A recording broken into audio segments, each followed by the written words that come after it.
This offseason, the Chicago Bulls have completely revamped and reshaped their roster and are now embracing the quote-unquote youth movement.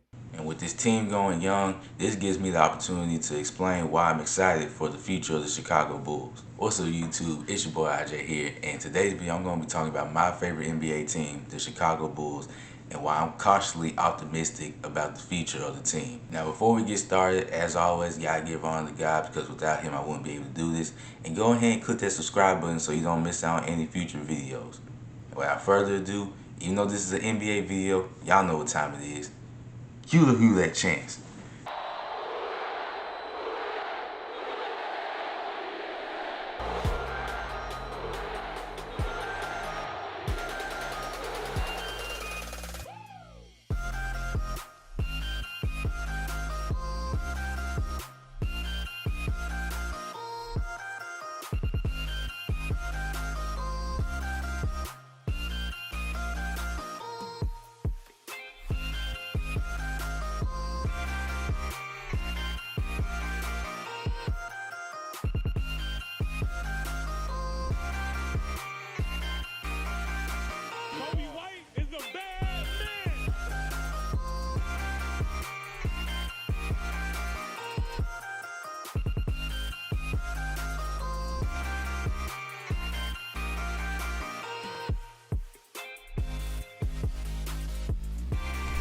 So the Chicago Bulls have been a pretty inconsistent basketball team in the last few seasons. In order for us to look into the future of this team, let's look at what the team did last year in the 23-24 season. In the 2023 season, the Chicago Bulls finished with a 39-43 record, which was good enough to clinch a play-in spot in the Eastern Conference. They were able to defeat the Hawks in the first game of the play-in tournament 131-116, but they weren't able to get into the playoffs as the Miami Heat would beat them 112-91 to clinch the 8th spot in the Eastern Conference. Bulls Executive Vice President Arturas Karnisovas vowed to make changes to the team after they missed the playoffs for a second straight season. And it's safe to say that AK kept his promise and made those changes for the team. First move that the Chicago Bulls made was trading away key defensive role player Alex Caruso to the Oklahoma City Thunder in exchange for point guard Josh Giddey. The team also re-signed veteran forward Torrey Craig, whose only real highlight this past season was this play right here.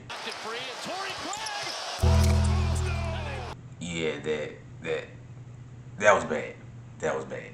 Like, look at Torrey Craig's face. He was not expecting Andre Drummond to sneak up behind him like that. Anyway, the Bulls also went out and re-signed Patrick Williams to a 5-year, $90 million contract, while also drafting Montas Buzelis with the 11th pick in the 2024 draft at the G League Ignite program. Now, the team did lose center Andre Drummond to the Philadelphia 76ers, but they did replace him with former Pacers center Jalen Smith. They also re-signed center Adama Sanogo to a 2-way contract. And then the big move happened. Star forward DeMar DeRozan would go to the Sacramento Kings in the 3-team signing trade, which landed the Bulls guard Chris Duarte. So now we look at the moves that the Bulls made this offseason. I'm going to give you my first reason on why I'm cautiously optimistic about the future of this team. Number one, Coby White. Now, to say that guard Coby White made improvements this past season would be a huge understatement. In the 22-23 season, Coby White averaged 10 points, 3 rebounds, and 3 assists, but he had a rapid ascension last season, averaging 19 points, 5 assists, and 5 rebounds. If Coby White can continue to carry this momentum from last year and improve as a scorer, then he's going to be the star player for the Chicago Bulls in future years to come. Now this leads me into reason number two, the young talent. Now, Coby White wasn't the only Chicago Bulls guard that made huge improvements this past season. Ayo in the 22-23 season averaged 9 points, 3 rebounds, and 3 assists, while just like Coby making improvements to his game, averaging 12 points, 3 assists, and 3 rebounds in the 23-24 season. When you look at the ascension of Coby and Ayo from last year, along with the potential of Patrick Williams, who in the regular season last year averaged 10 points, 4 rebounds, and 2 assists, shooting 44% from the field, and you take into account that guys like Julian Fields and Dalen Terry are bound to get more minutes this year, you can't tell me that this team doesn't have potential to win in the future. Then you add a guy like Chris Duarte, who in his rookie season with the Pacers in the 2022 season averaged 13 points, 4 rebounds, and 2 assists before being traded to Sacramento and falling out of the rotation with them. I think with the Chicago Bulls, if he can go back to putting up the numbers he put up in his rookie season, he'll be a nice addition for the team as well.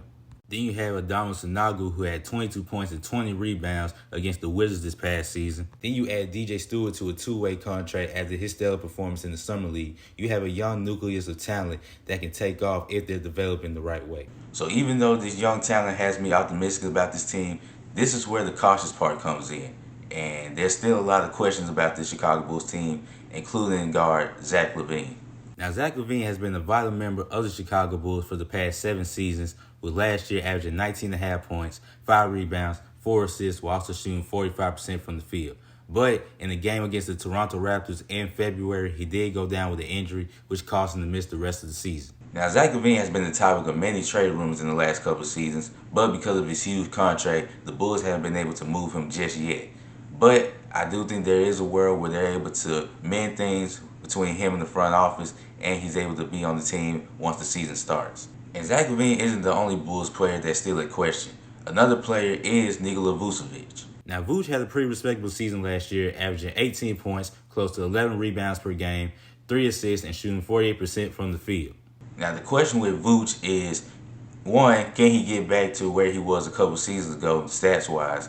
And will he still be on the team by the time the trade deadline comes next year? That can be the same question for Zach LaVine as well, but only time will tell between those two. But why does it feel like I'm missing somebody? Lonzo. Who? Lonzo. Oh, Lonzo. Yeah. Yeah, the last time we saw Lonzo Ball in the Chicago Bulls uniform was the 21-22 season, where he averaged 13 points, 5 rebounds, 5 assists, and shot 42% from the field. Now, Lonzo has been sidelined for the last couple of seasons with one of the strangest leg injuries I've ever seen in my life. But there is some good news in regards to his health, because recently he announced that he's been cleared for 5-on-5 activities, which is a huge accomplishment in this recovery process. And I'm especially optimistic about Lonzo when he's doing stuff like this. So yeah, that's why I'm cautiously optimistic about this Bulls team and their future. Now, there's still a lot of questions about this Bulls team and their roster construction as of right now. But I do think in the coming years, when these young guys continue to develop in the right direction, this will be a fun and entertaining team in the Eastern Conference for years to come. So yeah, that's the video. Appreciate you guys for tuning in and watching. And as always, KGF, keep God first. Love y'all. Appreciate y'all. Peace. I'm out.